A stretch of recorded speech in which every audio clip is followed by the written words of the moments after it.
Hi, this is Anna Imagination with the Healing Garden, and welcome to Shifting Perspectives, the Lightworkers edition.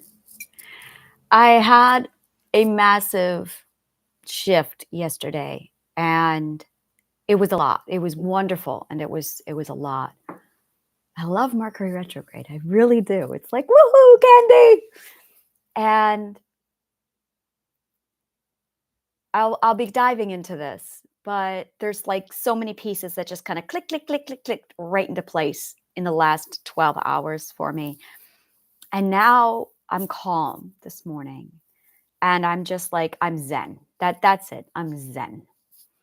And I love these stages. 6 months ago, a year ago, my life was not like this. This is all very like it's new, but it's beyond the point of unpredictable new. It's now predictable new, which is why I teach it.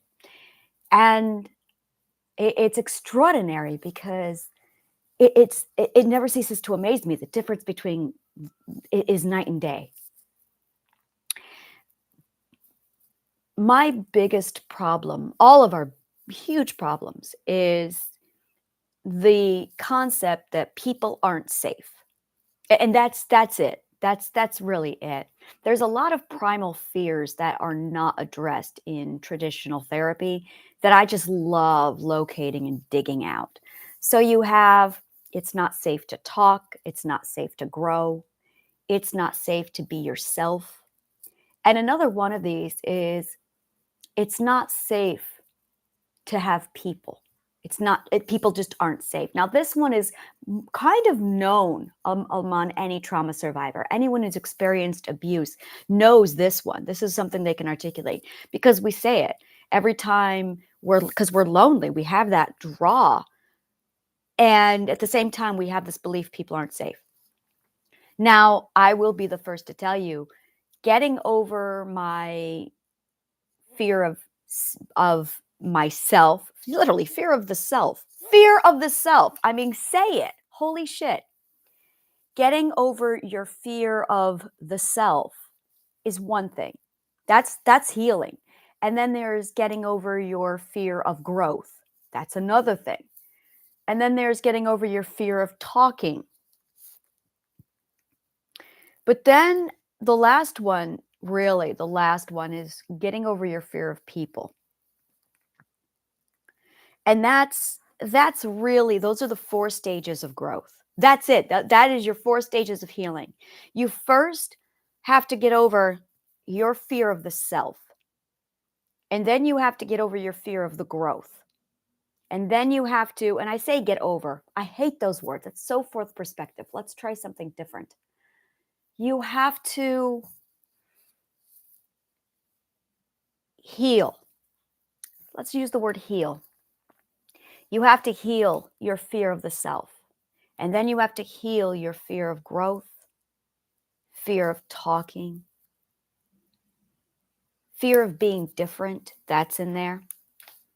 I would say fear of being different is between the stages of self and growth. You kind of tackle those 2 at the same time.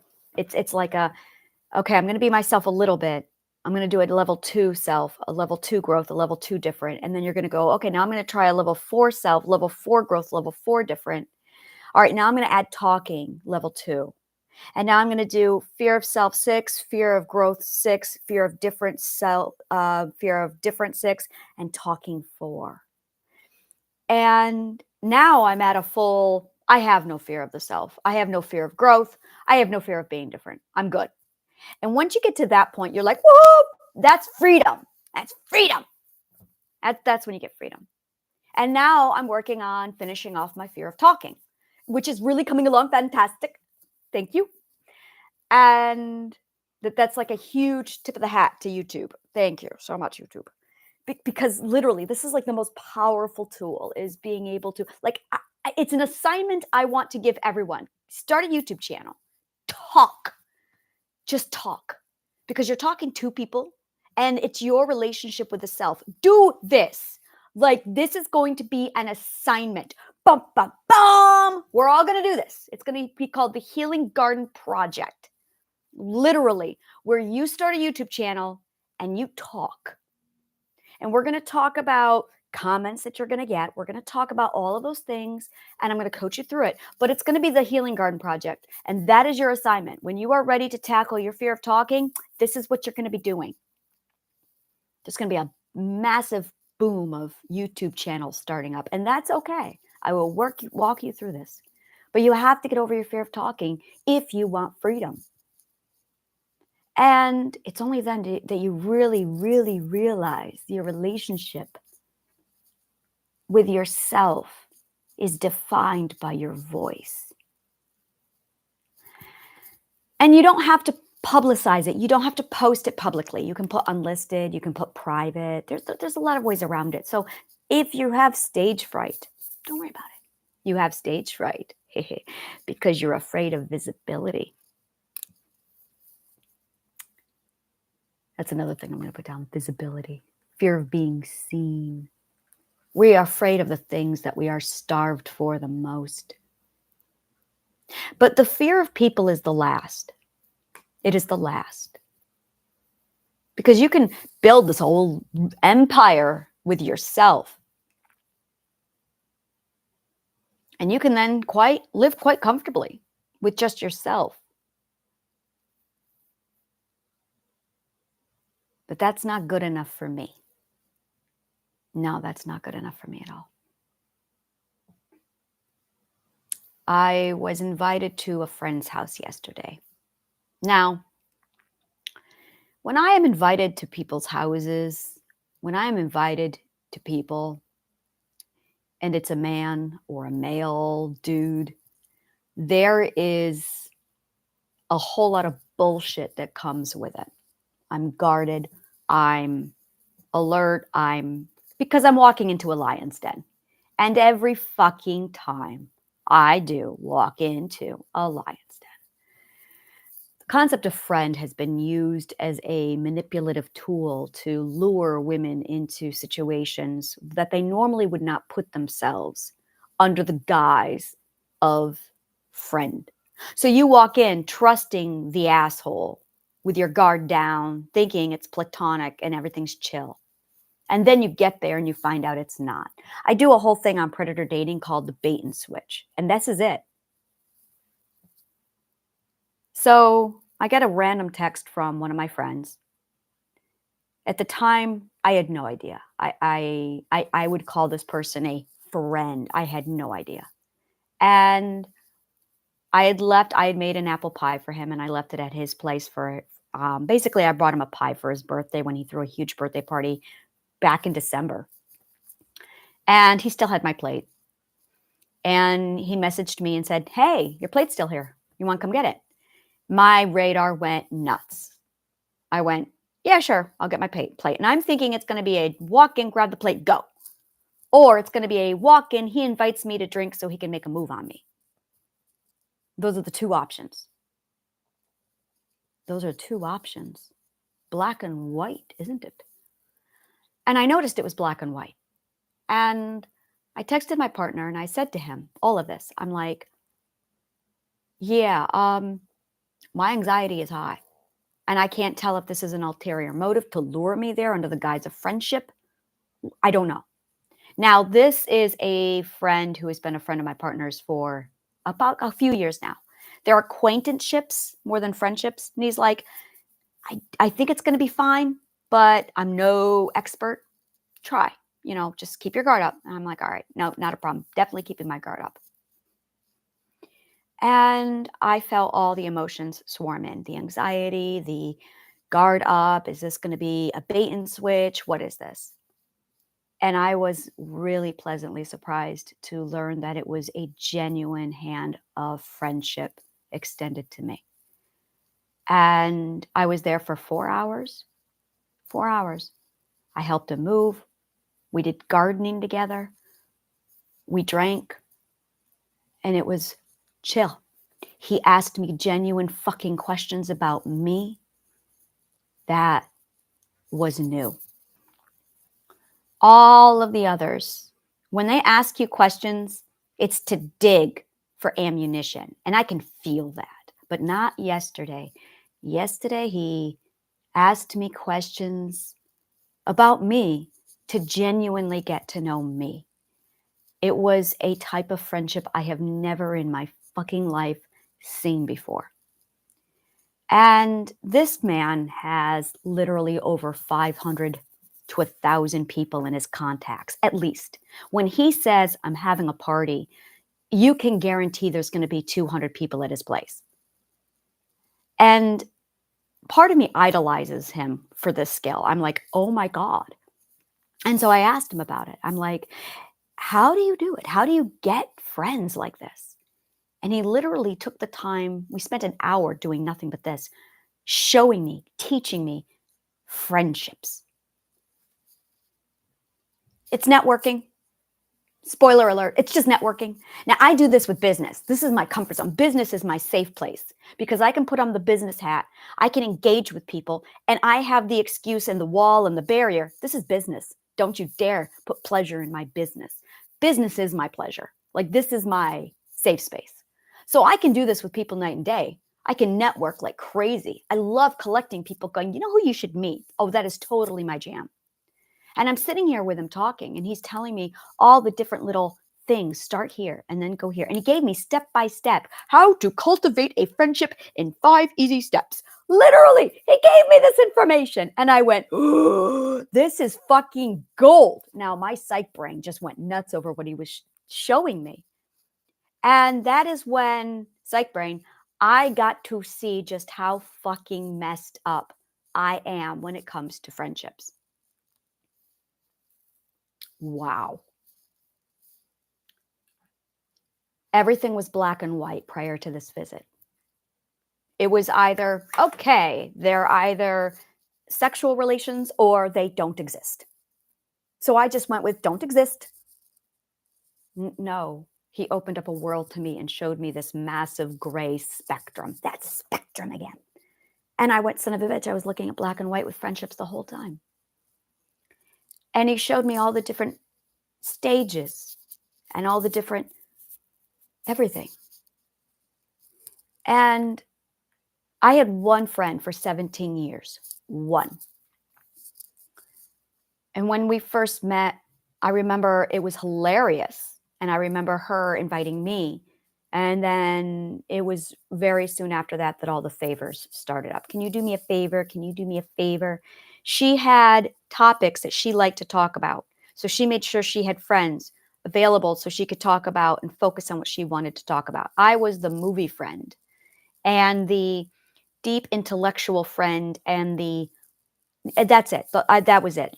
So we only talked. We only met up when she wanted to indulge on those topics. It was never a question of what I wanted from the friendship. That was never. She was a narcissist, by the way. It took me 17 years to learn this because I had no idea that narcissism could be applied to friendships. So I had no idea. I never got anything out of the friendship. Nothing. I had no need for it. I was being used. And here I was venturing out into the world of friendships. And suddenly I was asking questions like, what would I get out of a friendship? And they were breaking down all the different stages. The throw the seeds, plant the seeds. Always, always acknowledge someone on their birthday. Always reach out to them and call them on their birthday. Always. He says at least once a year. That is your bare minimum. When you find a new friend, when you find a new acquaintance, when you find a new people, you call them and plant that seed on their birthday. And I was like, whoa. I mean, and that's huge to me. In fact, that's how I determine if somebody values me. If they can't remember me on my birthday, I'm done. That's an immediate, we're done here. That is like basic requirements. I had my birthday party in May, and I make note of who acknowledged it, who saw it, who went out of their way to track it, and who reached out to me, and who fucking actually showed up on the day of. Because that's, if they don't prioritize you on your God day, that's my God day, then what the fuck? That tells you volumes. as to how much they prioritize you. And here he was explaining, always reach out on their birthdays. And I'm like, yeah, yeah, I can see that.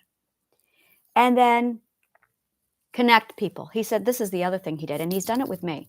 When you're at an event and you're hosting an event, look for people who are not talking, not engaging, who are off in the corner. Pull them out of the corner and introduce them to others. As an extrovert, take the responsibility of gently helping the introverts into conversation. Now, he's done it with me. When I get into a party setting, I'm the one to always fall back into the corner. I can handle so much and then I fall back. And he notices every time I'm at one of his events. Every time, and he pulls me back into it. And I did not realize he was doing that strategically. And I had the opportunity yesterday to say this to him. Now, while all of this is going on, it was this, it really was like while this is all going on, I'm just, it was mind blowing. And suddenly there are level 1 friends, there's level 5 friends, there's level 10 friends. And the word friend has always been used to weaponize against me in the past. I noticed that yesterday. So when I hear the word friend, my alarm system goes off.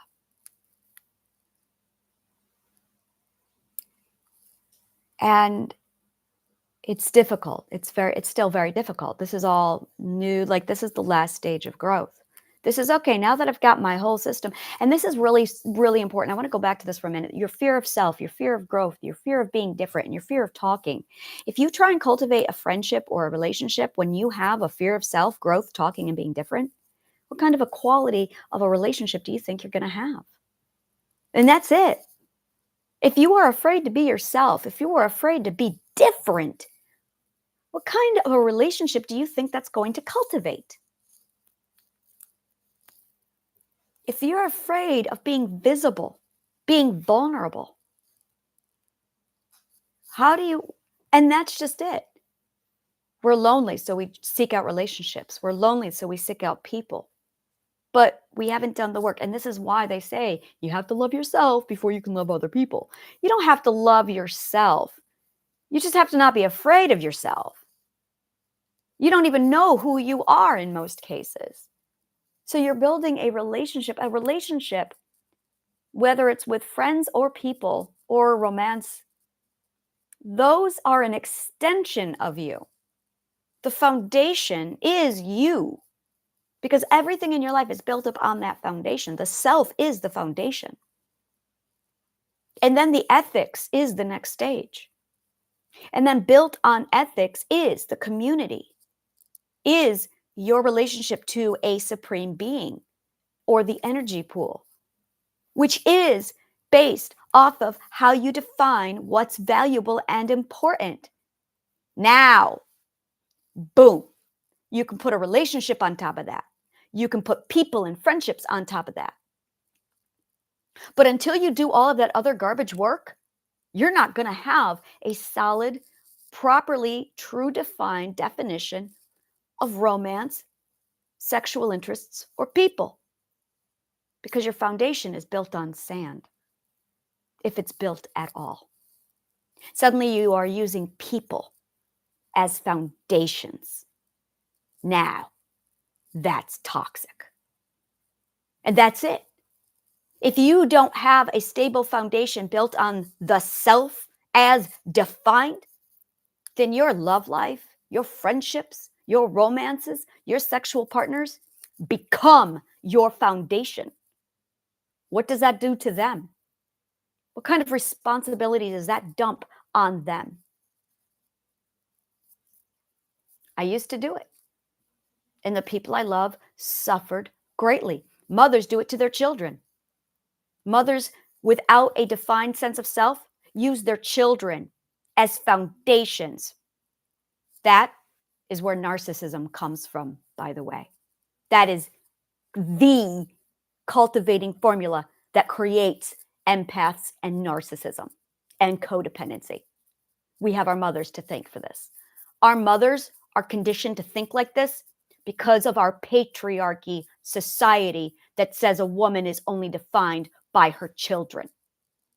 The patriarchy did this to us by targeting a woman and stripping her of her identity until and unless she has children. So then she uses her children as her foundations. So what's your foundation? The problem is when you use people like that, it is a type of narcissism. People are not for using. People are supposed to be a celebration of self-love. And those are your only two options. Those are it. You are either using a person to help you celebrate the joyous world of the self, or you are using them to define yourself.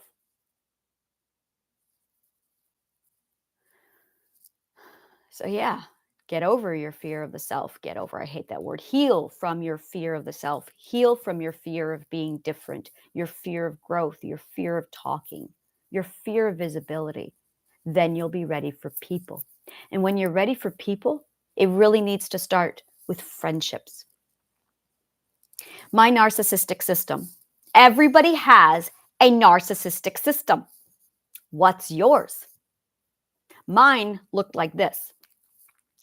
I was my mother's foundation, which told me that if I wanted love, I had to be needed. So my whole sense of self revolved around being needed. So I built my entire world off of being needed. And no one needs myself. No one needs my growth. No one needs my voice. And no one needs my visibility. They just need my service or my body. As a result, I built my entire narcissistic foundation off of being needed. My friendships needed me, so I existed. My spouses needed me, so I existed. And then I had children of my own. And I don't like kids. I don't like children. I love people.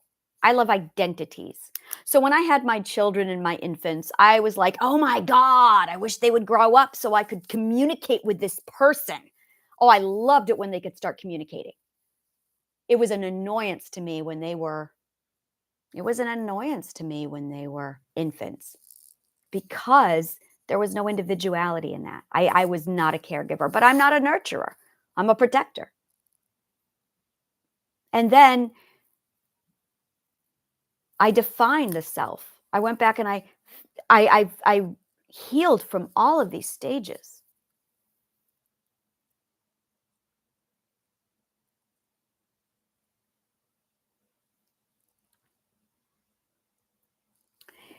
When I was with my relationships, I noticed every 7 to 10 days, chaos would ensue. Every 7 to 10 days, like clockwork. I tracked it. I thought it was so interesting. This morning, I felt it again. I had a massive epiphany yesterday. And then today I'm sitting here going, I feel it. I feel the shift. And I sent a text to my partner and said, I need to talk to you. I require another alignment to your perspective. Now, a year ago, I would have broken down screaming, crying, hysterics. And in hindsight, looking back, I now know what all of that was. It was a misalignment. It was very much a moment where I had my perspective and it shifted this way and it just needed to be realigned. It was cognitive dissonance. It was the emotion cognitive dissonance.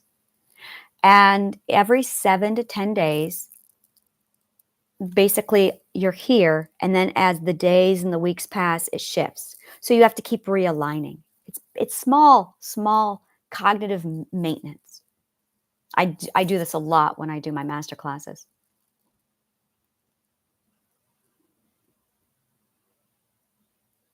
And instead of hysterics, instead of upset because I recognize the cognitive dissonance, it was a very minor discomfort. And I was able to just say, I am in need of another perspective alignment. So I have some questions I need to ask you to correct the alignment. That's it.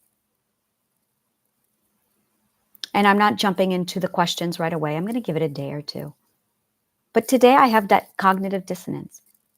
And I noticed every 7 days. 10 days is when shit hits the fan if I don't resolve it, but it's every 7 days.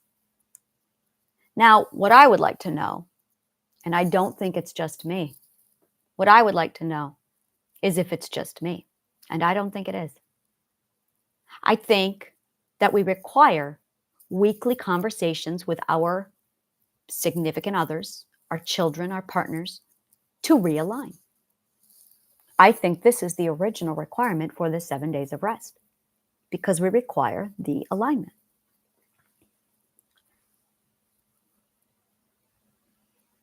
And yesterday I had a huge, huge perspective shift. And today I'm going, okay, and now I am in need of alignment. I feel like a telescope. We all have telescopes in our brains. And once you become completely aligned with your own perspective, you can feel when it's off even a few degrees. You become sensitive to it. Desensitization is the practice of becoming complacent to misalignment. Sensitizing yourself is the practice, the conscious practice of becoming aware of your misalignment. Dissociation is when you ignore and suppress and shut down the discomfort due to misalignment. Understanding the importance of these perspectives of yours, that your frequency and your song is a perspective. Becoming aware and defining your song, teaching yourself not to be afraid of your song and your own frequency, establishes your alignment.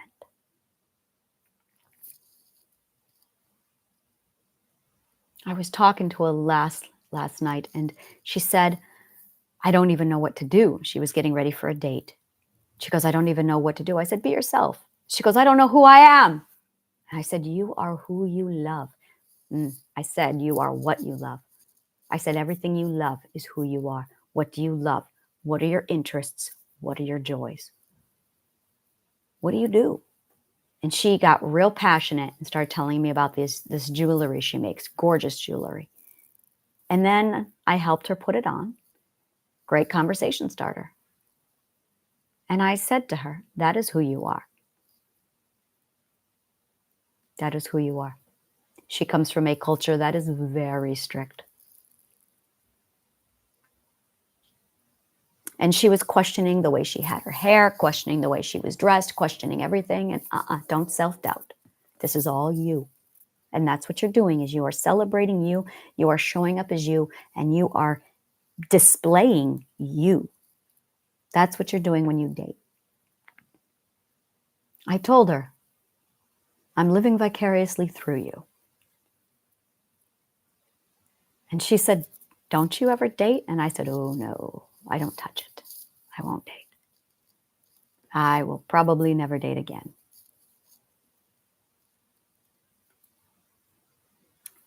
And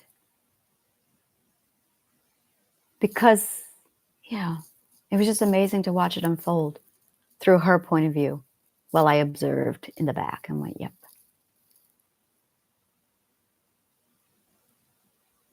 So that 7th day, and it's funny because I actually write it on my calendar. It's in my book.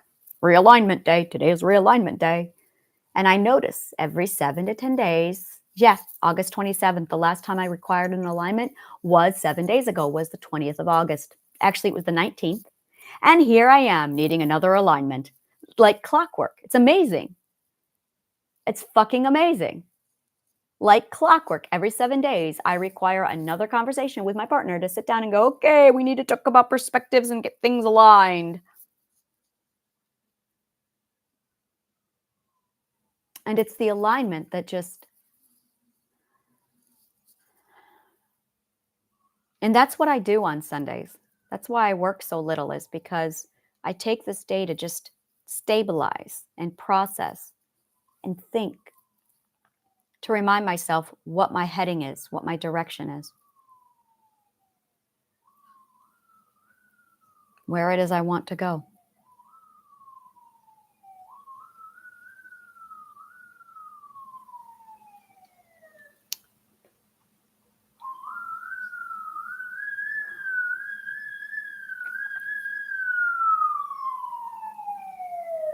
Defining your narcissistic story.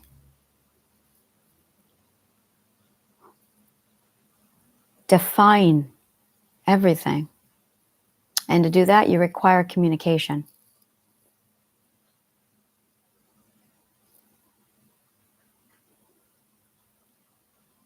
So I am starting this next stage of growth for myself where I open myself back up to people and I learn and I master the art of making friends.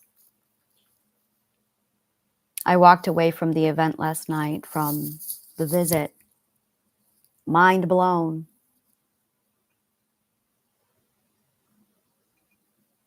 I have fear, and I'm learning how to turn down that fear very easily, going, okay, I'm in control. I have my boundaries. I noticed that from my trauma, whenever I have my isolation mode, and then I have my interacting with other people mode. My isolation mode is easy. That's when I can relax and chill and I can drop my guard and I can just be myself.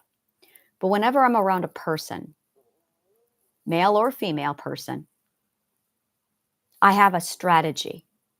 And the strategy is designed to keep me safe. And it's why I studied psychology, was so I could navigate and maneuver around people safely, so I could predict their behaviors. Oh, it's a total defense. This is my defense. I realized that if I could master psychology and human behavior, that within 2.2 seconds flat, I can predict what they're going to do, what they're going to say, how to navigate it and move, because I can't improvise. Most people improvise conversation. Most people improvise situations. I can't do it because I was isolated so much by my owners that I was never in a position where I could. And I was always in a situation of I'm around a predator, I'm around an abuser, I'm around a rapist. Those are my people. They are not my people, but those were the people who owned me. So I learned to navigate those people, and it was survival. So that when I got away from them, I immediately went isolation. So I was either isolated or I was with people, those type of people. And those type of people, you had to move and navigate them. So now here I am going, all right, I want a social life. And I got nothing. I have nothing. I had narcissists, rapists, and owners. Those are the people I know how to navigate. And yesterday, I was with someone and I had no idea what to do. I had no idea. And I felt it. I was standing at the subway and I was feeling my whole body just go off, going, data, what is this? Is he an owner? Is he a rapist? Is he a narcissist? And he was none of the three. And my brain went, I have no idea what to do with this situation. And I realized I was trying to plot out the dance. And I went, oh, there is no dance.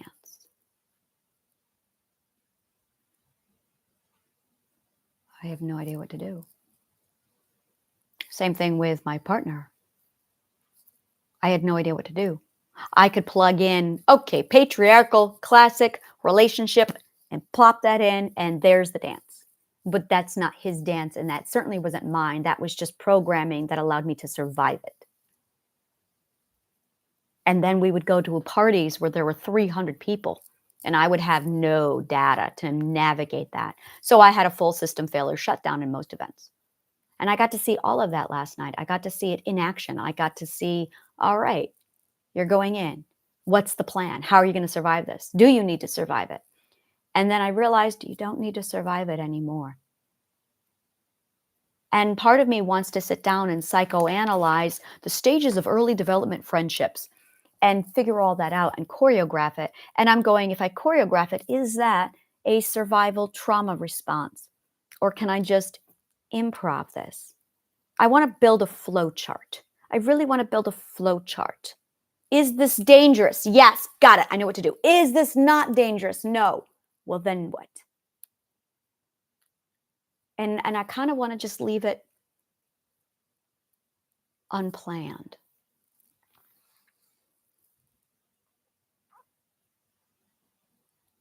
Our alignment is everything.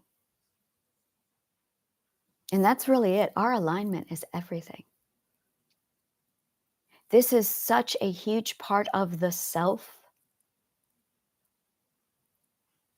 And when you step into light work, when you decide to take on the world, how's your own alignment? That's really the question. That's why I'm doing it here. Because if you're not consciously aware of your own alignment, if your alignment is a foundational basis for a mother or narcissism or being needed, your alignment is not going to be where it needs to be to pull off the healing and the light work that you want. We have a lot of societal bullshit and societal lies that do not correspond with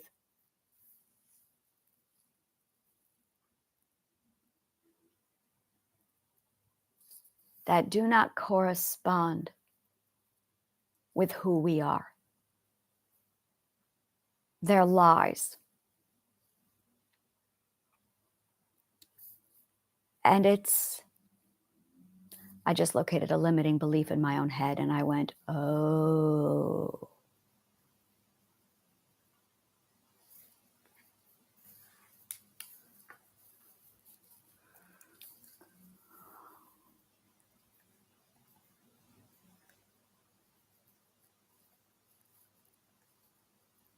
I will be talking about that in my next video.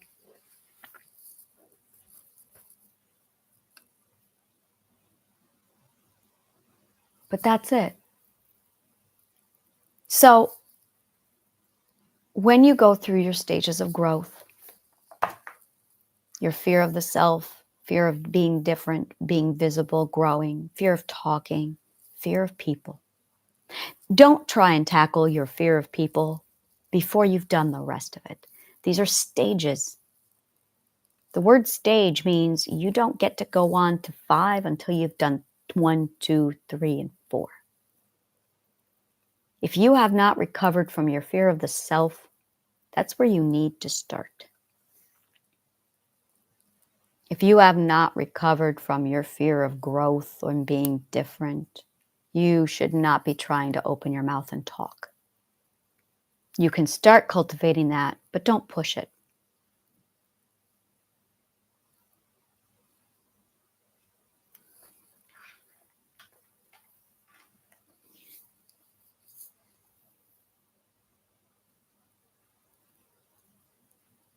I'm going to go ahead and wrap it up here.